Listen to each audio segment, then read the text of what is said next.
I want to start by saying thank you to all of you for being here. This is one of those webinars that was scheduled after the cancellation of the Evergreen, Indiana 2021 annual conference. And well, I'll talk a little bit more about why I decided to do this in a second. But before I do that, I'll let you know that this is being recorded. So if you ever want to go back and check it out again, it'll be on the YouTube channel for Evergreen, Indiana training. It is worth an LEU. Hopefully this is going to be the easiest LEU that you ever earned ever. And I hope that the hour flies by, because that means that it is probably kind of entertaining and maybe useful. We're going to find out. My name is Ruth Frasur. Ta-da! That is my family. And I do not usually post the pictures of them here, but this is a presentation about imposter syndrome, which we'll talk about in a second, and what happens to us as human beings when we put ourselves in places that feel uncomfortable, maybe we feel unqualified for, unprepared for, incompetent in some ways. And so when I come into a situation, this is part of what I bring with me, and we'll talk more about that. I got 3 grown sons and a lovely daughter-in-law who just ran the Monumental Marathon. What? I don't know what's up with these people running 26 miles, but okay. This is Poppy, who is definitely in charge of my 4 o'clock to 5 o'clock hour in the morning, and anytime I walk through the door after work. So she owns all of that time, and I have to be respectful of that. I also put here my contact information. You're always welcome to contact me with anything Evergreen, Indiana related, but then also whatever. We're going to talk about building out your support structures in a moment. And I can be, if you want, one of your support structures, and this is how to best contact me at the Indiana State Library. I did put what my job is, Evergreen Support and Development. That is not development in the terms of fundraising, which may be something that you're more familiar with when we say that word. It is software development. So we're going to talk about imposter syndrome. And you're welcome to and make comments about how awesome my family is. I know, but nonetheless, I could tell you so many stories about this picture, but I'm going to move on. Before we go any further, we need to talk about some words because they matter. I named this progressing through imposter syndrome because that is the way that I have always framed this idea, the way that I've heard it talked and about. And as we all know, language is malleable, and there have been a lot of pushes for accountability in the way that we refer to things for a lot of reasons. And I'm not going to apply any value judgments here other than to say that there are reasons why choosing our words matter. So we have this idea of a syndrome and then also a phenomenon. And a syndrome is a group of symptoms that put together, they're going to describe a specific disorder or disease or something like that. Whereas a phenomenon is just a fact. It's something that happens that can be observed or is observable. Something that you observe or is observable. And the reason that this matters is when we start changing the way that we refer to something, we change then the way that we think about all the things that are associated with that. So if we're talking about imposter syndrome, it sounds like a disease or something that is bad. It's often, the way that we use it is often used to mean a psychological pattern in which individuals, you, me, everybody else, doubt our skills and talents and may fear that we're going to be exposed. And I want you to look at that word fear and hold that in your mind a little bit, but not too heavily, because we're going to talk about it anyway, so you don't need to take on that burden. Whereas if we talk about imposter phenomenon, it's an internal experience of intellectual phoniness.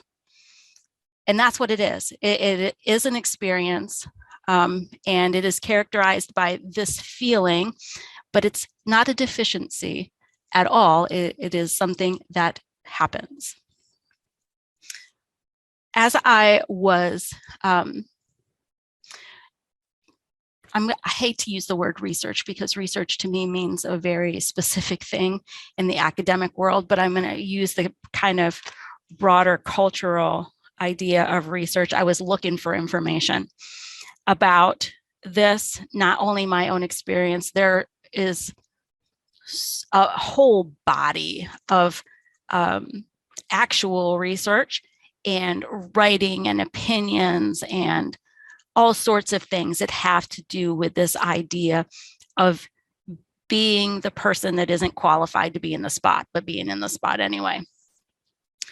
And the first time that it was really characterized as something related to imposing yourself, imposter phenomenon, was by Susan Stebbing in the 70s. And it was research that she did on high performing women in the workplace, and how there was this group of women that she surveyed and observed that were doing really cool high level stuff in their careers, and a lot of them described feeling like they weren't sure that they belonged there. They weren't sure how they got there. They weren't sure if they should stay there, and if their experience in those roles that they found themselves was valid.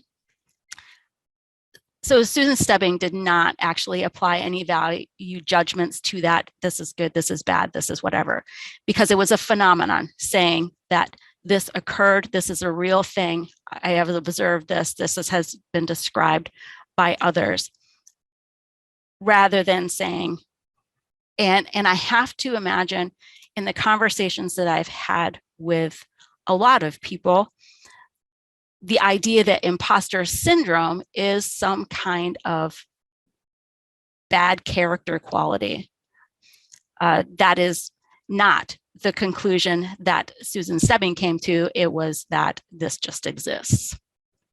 I am not a lover of Socrates, but I do find the things that are attributed to him to be valuable as I'm reflecting on things. And this is a quote that has been paraphrased for literally centuries, that it is, the only thing I know is that I know nothing. That's the very loose paraphrase of this fuller quote attributed to Socrates. And in that he says, although I do not suppose that either of us, he was having this conversation with somebody that he thought might know something more than him about something. Although I do not suppose that either of us knows anything really beautiful and good, I am better off than he is. For he knows nothing and he thinks he knows. I neither know nor think I know. And as I was reading through this, of course, I was reflecting on the things that I think I know, and am sometimes a supposed expert in my own mind. But then also the fact that the older I get, the more experience I have, the more I realize I don't know much of anything. I'm sometimes lucky to get pants on in the morning, because I'll sit there and ponder, well, why? Why are we doing this? I don't know why we're doing this. So I'm going to go through 7 of the things that I do in my experience to actually be productive on a daily basis. And this is in my job, but also in my life, because our jobs are just part of our lives, and we find ourselves needing to balance all of those things. And it can be a huge task, and oftentimes it can seem like an impossible task. And oftentimes it can seem, and I have woken up in the morning and thought, I don't know how I got here. I don't have the tools that I need to do the things that need to be done. And these are the things that I use to actually do the things that need to be done. Some of them are going to perhaps be obvious. Others are going to seem silly. And that's fine. This is really, again, my experience. I will say I am not an expert here. If you want an expert on imposter phenomenon, there are a bunch of academics and therapists, which I highly recommend. I have been with a lovely one who helped me with to have the vocabulary to describe a lot of things, which was something that I needed. You may have other needs for that. I am not an expert. What I am doing is describing my own experience and perhaps hoping that some of it resonates with you and can be helpful. Before I go any further, I want to give you a little bit of my background. This is not something that I'll ever do during cataloging class, except for maybe like a hint of it here or there, or circulation or any of those things. But this class kind of lets me indulge a little bit in it. So I'm 47. Yes, I am not the person that has any problem saying how old I am. I'm pretty excited to have lived this long, and I think I'm kind of in the gravy part of it because I've done some dumb things in my life, and the fact that I've survived is kind of cool. I am the oldest of 5 kids. I had some trauma happen in my early life that sent me to live with a foster family separate from my siblings. Also caused me to drop out of high school, go back into a new setting. I also dropped out of college when I was 19 because I met a guy and ended up getting married. And I'm telling you these are not secrets at all, but I think that they are important to note that we all have stuff that happens in our life. So I got married really young, had 3 kids. You saw them. They've all survived to adulthood. Another thing that I find amazing on a daily basis.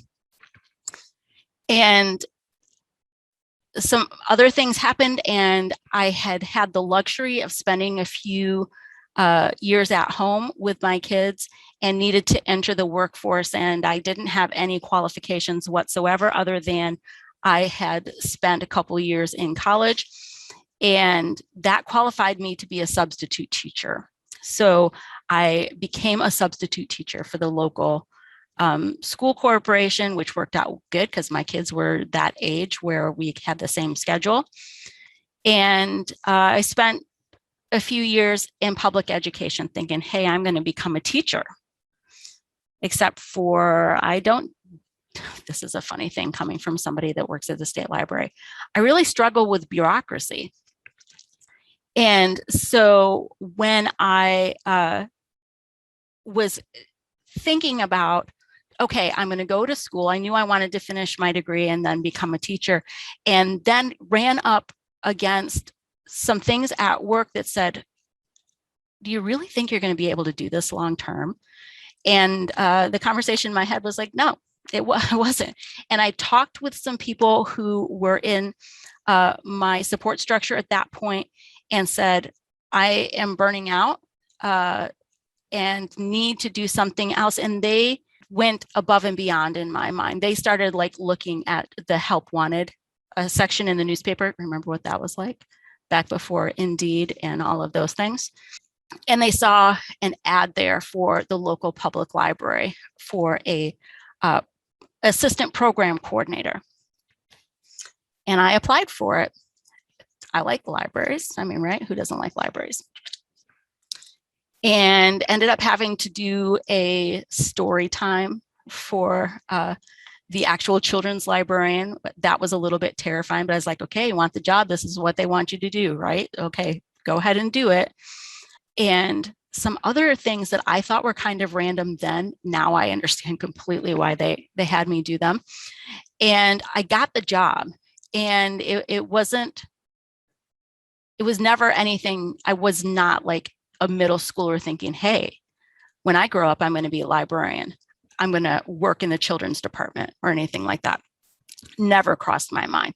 I literally took naps in the children's department at the public library when I was little, because there was a nice corner there that was dark and the temperature was perfect. That's what I did at the public library. And there was a wall that I climbed over. So I was that kid. So I end up getting this job at the public library. Things progress. I go into working as a teen librarian. This is a small library, so we know that librarian and MLS librarian are a little bit different. But at the same time, our library was, I'm going to say, it was one of the cool ones that had a representative from workforce development, Work One, that was there, that was meeting with clients, seeing what they needed for job readiness. Do they need their GED? Do they need some other type of training? Do they need help with their resumes, whatever? And on her break, she would come to the desk and we would have conversations. And I found out through that one of the programs that they have would pay for you to finish your degree. And I, of course, had this lingering bachelor's degree out there that I hadn't finished. And having met her in the library, went through the process, and I then went back to school and proceeded to get my bachelor's degree. I'm skipping lots of things. Get my bachelor's degree and then go directly into graduate school for library science. Not because I had dreamed about it, not because I had some great plan, other than I knew that I needed to pay back student loans.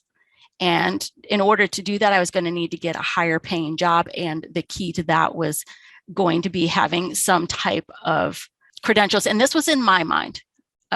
This is not like some tried and true path to success or anything like that.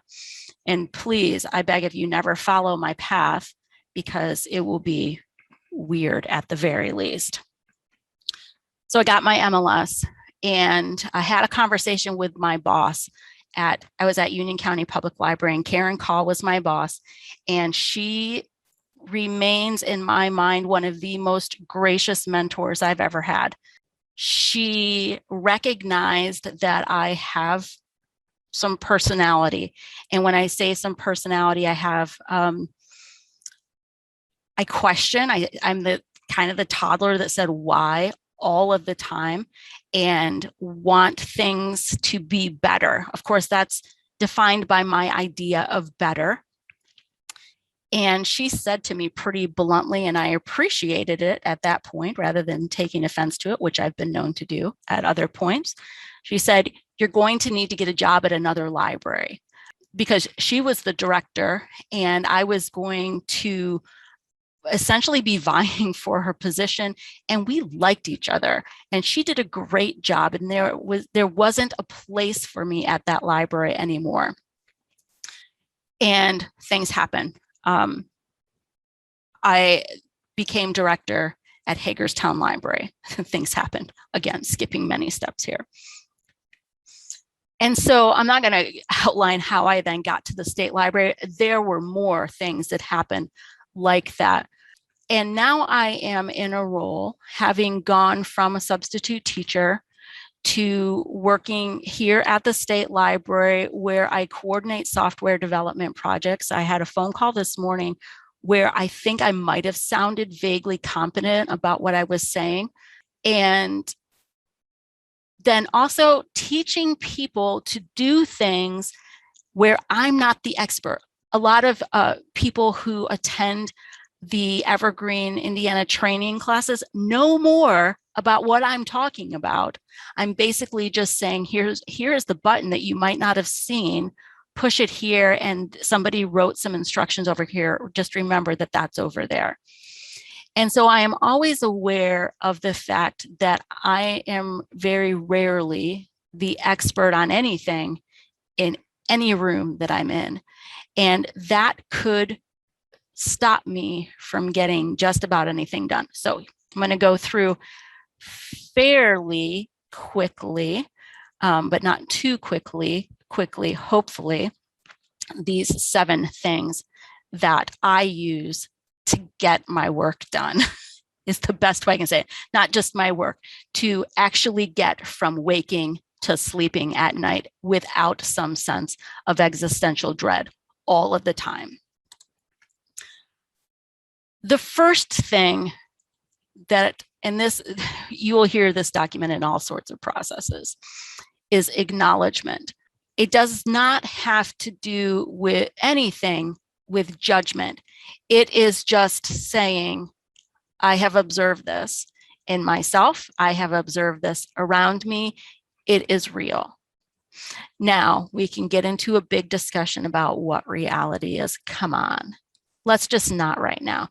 There are times for that, but when you're going through something, when you feel anxious, when you are worried, when you are fearful that everything is going to break, it doesn't really matter about the philosophical underpinnings of the word reality.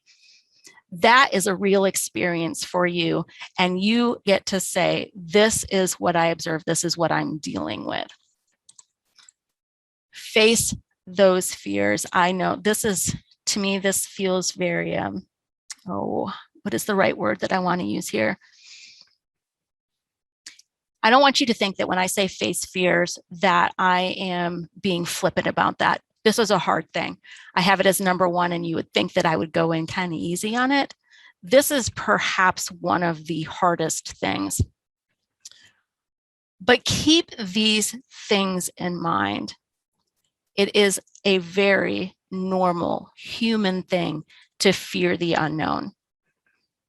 I know that when you are in that fearful moment, it feels very lonely and, of course, scary. That's the nature of fear. But if you can also keep in mind, have it written down, whatever, something to remind you that it is normal. It is part of everybody's existence to fear the unknown.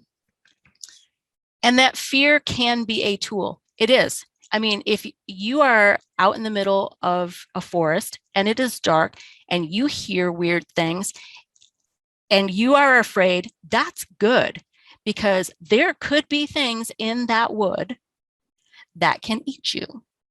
There can be things that you can step on. There can be limbs from those trees that smack you right in the face.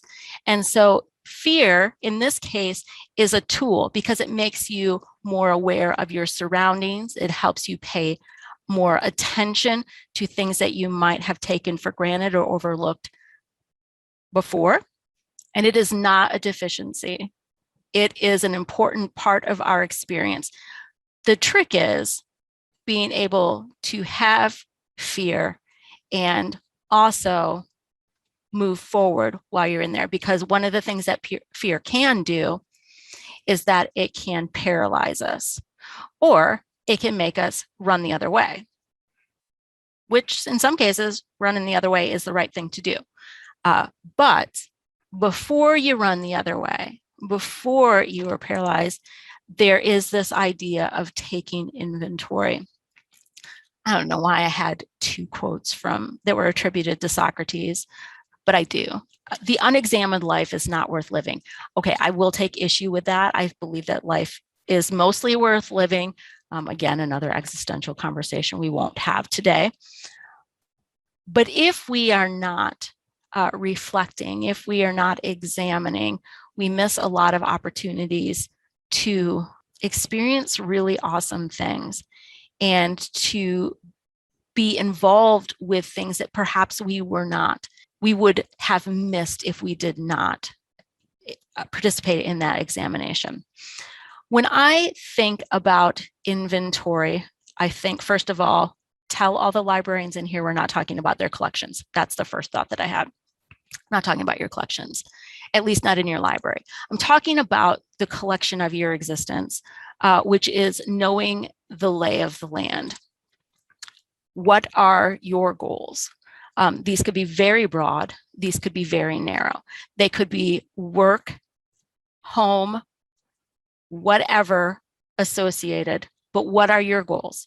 You get to decide what goes in this little bucket of goals and what you're focusing on, if you're being hyper-focused or not.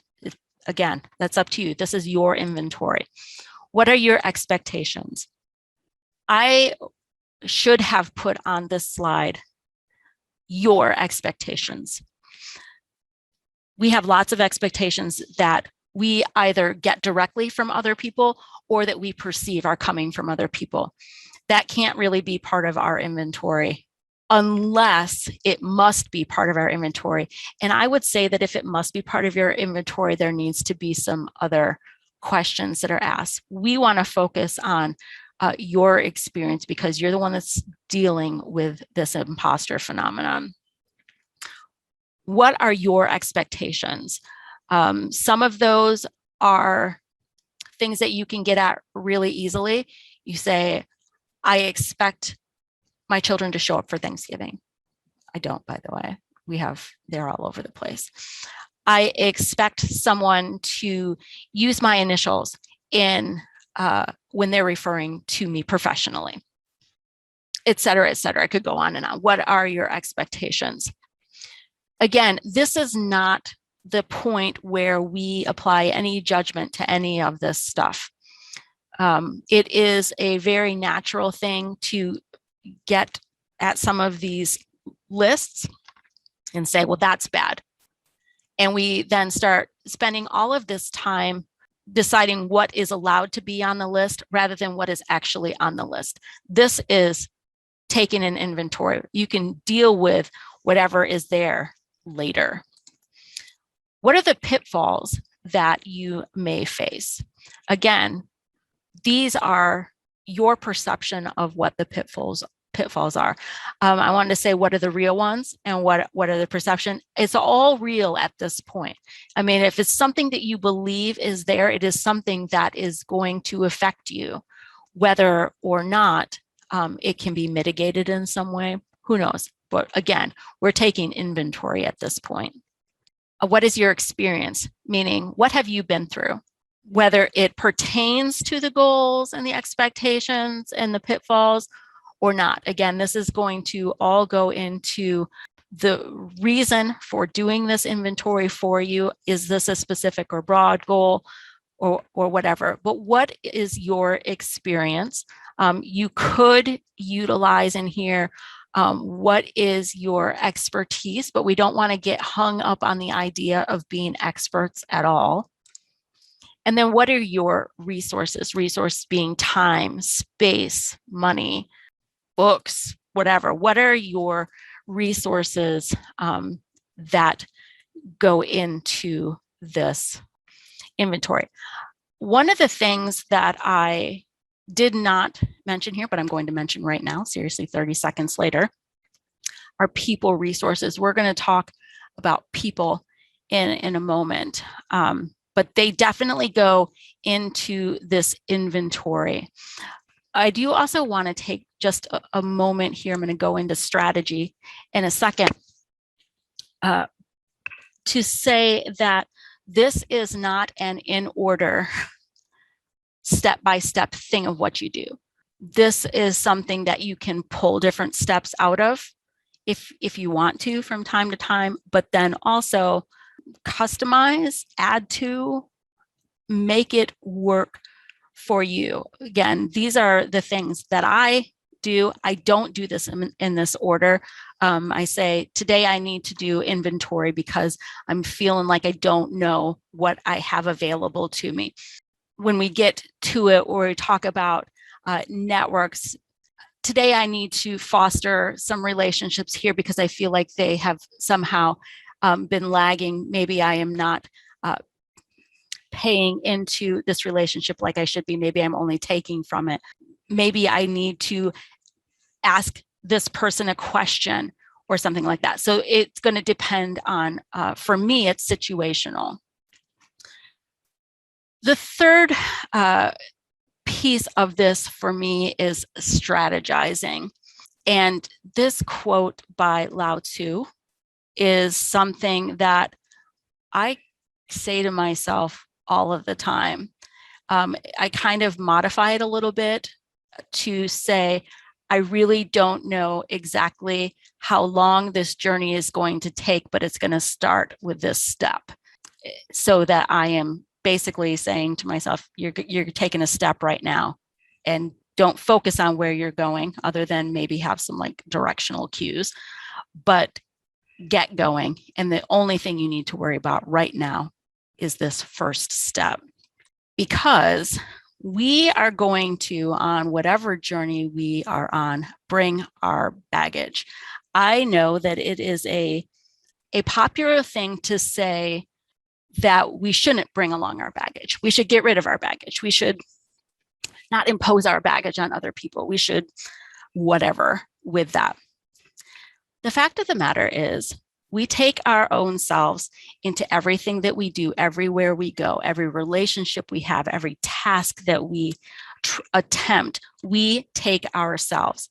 And I know that that is a terrifying prospect to a lot of people. I'm going to tell you right now, I don't know all of you personally, but I am glad that whatever situation you go into, you bring your whole self. And I welcome you whenever you are around me to please bring your whole self, bring your baggage. It is going to look different for everybody.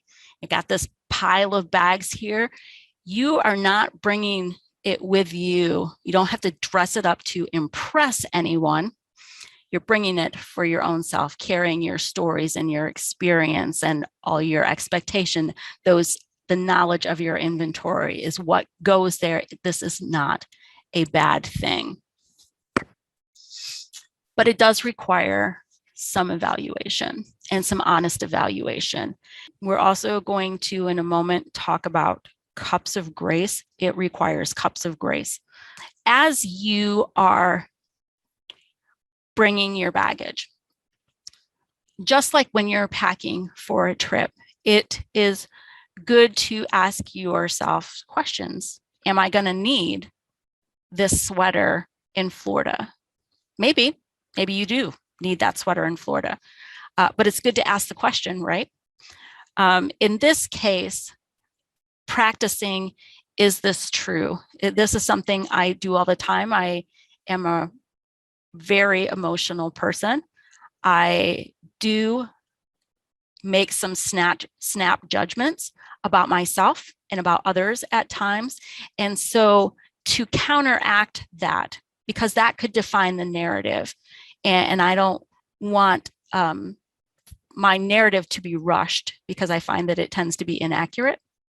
In that case, is to append to anytime I do that, anytime I have that snap judgment about myself, about others, about a situation, whatever, to say in my mind, is this true?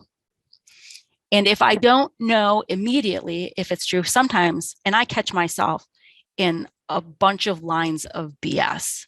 So, and I know it pretty often. I do have a choice there to say, okay, well, I just feel like being in a line of BS. That's valid at times. Not very often, but sometimes it's cool to sit on the couch and wallow. It's cool. Just for me, I usually set a time limit and say, all right, we've done that for half an hour, a little bit longer than was probably healthy. If I'm, dealing with people and out in the public or some iteration of the public, I have to be much quicker in that process. And so appending those thoughts to, is this true? Is this true? Is a good way for me to say, no, it's not true. Yes, it is true. Or I don't know if it's true. And if I don't know, then I'm going to say, I can't make a judgment right now. All I can do is accept exactly what is happening without applying any value to it, just observing it and describing it. This is one of my favorite things. for a variety of reasons. First of all, I'm a pretty social person, even though I get worn out by people a lot and I wear people out a lot. And I have on here help from my friends. It's not just our friends, but as we start going through this, we have more of a sense of friendliness and friendship that may or may not be those people that we say are our closest friends, but they are part of our network and part of our experience. And as we are able to expand that, it's going to relieve some of the burden of responsibility that we place on ourselves, that others place on us. And it's also going to expand our competence in areas because we're not relying on just our own internal competence, but then this kind of crowdsourced competence. And this network is something that you get to curate and should curate that can include friends, colleagues, mentors, humans, non-humans. They all get to go in here. One of the things that I did not add in here was family, and it may be a noticeable thing. I did that on purpose because, of course, it could be something that is included in here, but it can also be a really difficult thing for some people, and you should never feel obligated to include family members in your support network just because they are family members. Now, they may fall under friends or mentors, maybe humans. I can't make that determination about your experience, maybe non-humans, but they can still be included in here. I require this for my experience. I know that I'm not an expert in really anything that I can think of offhand. I don't aspire to be an expert in much of anything, nothing that comes to mind, but I do want to be competent in as much as I can be, as much as is necessary for how I move through this world. And I do want to be reliable for the people who do rely on me as much as I have the capacity for. I can't go beyond that, and I will not go beyond that. And so this group of people, in some cases non-people, I included Poppy in that picture, even though I do. So I will say one of the roles that Poppy plays in my life is that I get to call her bad names all of the time, and she has no recourse and doesn't care, quite frankly, because she doesn't know what they mean. And I also will pet her while I'm calling her those things. So it gives me that little steam vent, which is also a real thing. This is a real thing for me, at least. You may find that it needs to be a real thing for you. So we have then our friends, our network.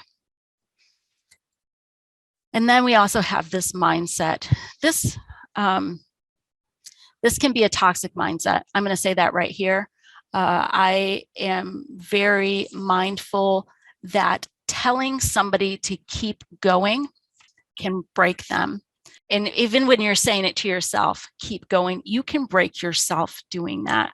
There does need to be some idea of where your boundaries are, what your triggers are, what your breaking points are, and also this idea that to keep going sometimes means to stand still. So I kind of love the myth of Sisyphus.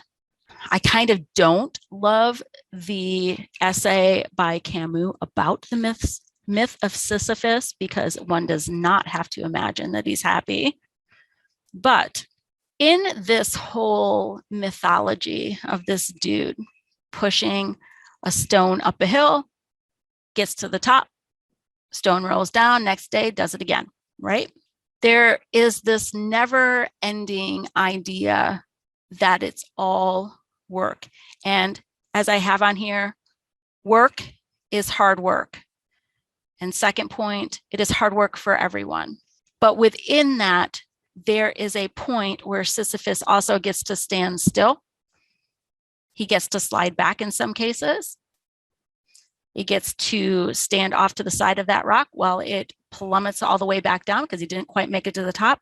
Those are all things that happen for all of us, and that is okay. And we get to walk back down that hill, take a deep breath, put our shoulder to the stone, and decide to keep going in our own time frame. There are going to be outside influences that are going to dictate a time frame for you. They will be bosses, they will be children, they will be partners, they will be bill collectors, they will be cable guy that has to show up between 8 and 4 despite the fact that you work a full-time job. All of those things, that they are going to dictate this, and you get to push against it as well to say, okay, I respect that you need this. This is where I'm at. Can we compromise in some manner? Or do you have to make a more systemic change? I don't know. These can be very small things. They can be very big things. The next piece of this puzzle, and I've alluded to it, are cups of grace. And this is something, whenever I think about Sisyphus and the work being hard and just keeping going, I also, at this point, because it's part of my practice, I always include this piece, which is cups of grace. And this idea of holding space within our mental selves. First of all, you get to hold space for yourself. It is not people's perception of yourself. It is not your goals for yourself. It is not what you want to be in the future or what you were in the past. This is space for the whole of you right now, and you get to decide how much space you need to have there to be comfortable in your own skin. This takes practice, and it takes sometimes counterintuitive affirmation for your own self. But there is nobody in this room, again, speaking to a bunch of people. Some of you I know very well personally. Some of you I don't know at all. I've never seen your faces. But I can say this with authority, that each one of you is a fully formed, completely valid human being. Your experiences, your ideas, all of those things that make up yourself, all deserve to have as much room as they need for you to experience your life in a way that is not suffocating and terrible. Then with what you have left over, and this is something that gets to be expanded with practice, you can hold space for others. Again, this should not be just holding space for your expectations of them, the caricature that you've created for them in your mind, which is something that we do. We make these quick sketches of people in our mind, and that's, we know a little bit about their experience. We know a little bit about our shared history. We know a little bit about that. So we create this caricature.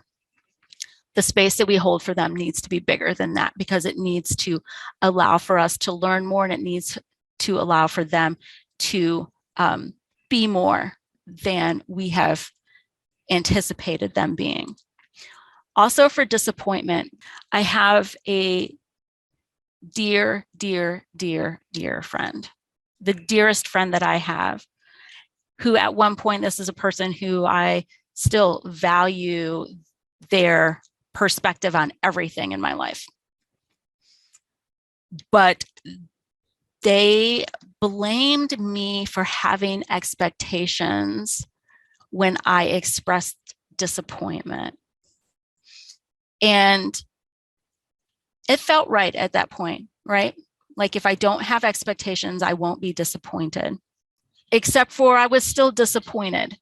And so I'm going to say that you get to hold space to be disappointed, for you to disappoint others, for them to disappoint you, for projects to fail, for things you were passionate about to fall apart, all of those things. You get to hold space for disappointment. You also get to hold space for anticipation. This kind of goes back to that idea of that had I not had expectations, I wouldn't have been disappointed. Well, we do have expectations. Now, do we need to, like, keep them kind of pragmatic? I don't know, sometimes, but we have to have space for both that anticipation, that expectation, but then also disappointment. As I was going through here, we also need to have space, hold space for celebration. We are going to succeed at times. I mean, we may fail a lot, which is cool, but we're going to succeed a lot. And we need to be celebrating those successes and owning them for ourselves, and then also owning them for others. That is going to, honestly, I'm going to use this word. I was trying to avoid it. That's going to validate this whole thing, is when you're able to hold space for celebration and for gratitude when there is success. We will experience disappointment a lot, but we are going to experience success, and we have to be able to celebrate it and then be grateful for all of the people and all of the things that also led to that success. It's partially us. We get to own part of it, but we don't get to own it all. And then the last piece is this idea of doing it again, which is exhausting from time to time.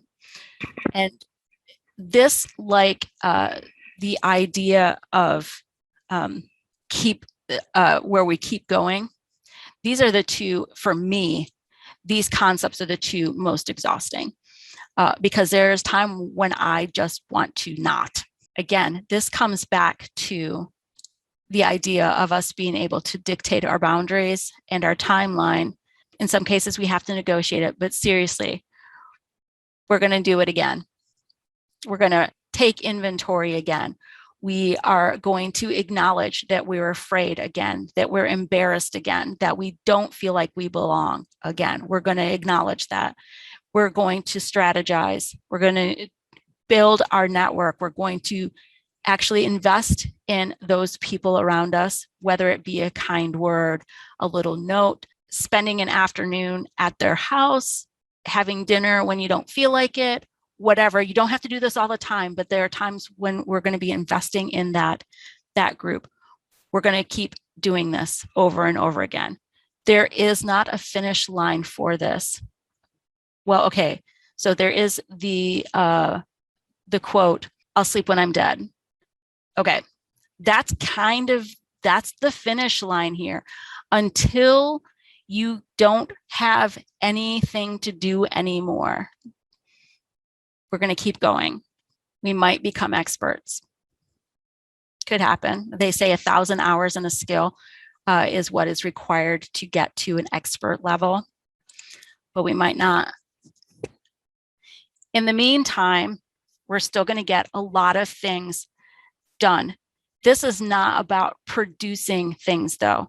This getting things done may be spending time with your kids. It may be replanting the plants that you have at the library. It may be establishing a library of things that blows all library of things out of the water. Or it could just be establishing a library of things that is cool. It doesn't really matter. As long as you are able to do, and do is that kind of that fraught word. Sometimes doing is doing nothing. Things are going to get done. Okay. I'm going to say thank you to you. Anybody have any questions? I didn't really lay out anything that is novel. I am not an expert. There are no interfaces to interact with here, but my hope for you is this: that you are able to take some time and reflect on your own self without judgment. Just say, these are things about myself. This is me. And then say, cool, I'm going to take myself into all of the things, and I'm going to be there. I'm going to be present. I'm going to hold space for the people and the ideas and the things that I need to hold space for, that I define as important. And that's going to be cool. That's it. That's the whole thing, that you get to actually define your experience free from, as much as possible, the expectations of other and the fear that you don't belong in the position that you belong in, whatever that position is, whether it be professionally, personally, whatever. You do. You do. I know that you do because you're there. All right. Thank you, everyone. I appreciate you being here. I know this was atypical for a training session, but I don't care. I'm glad that I got to spend some time with you. So have a great rest of your day, and I will talk to you soon, hopefully.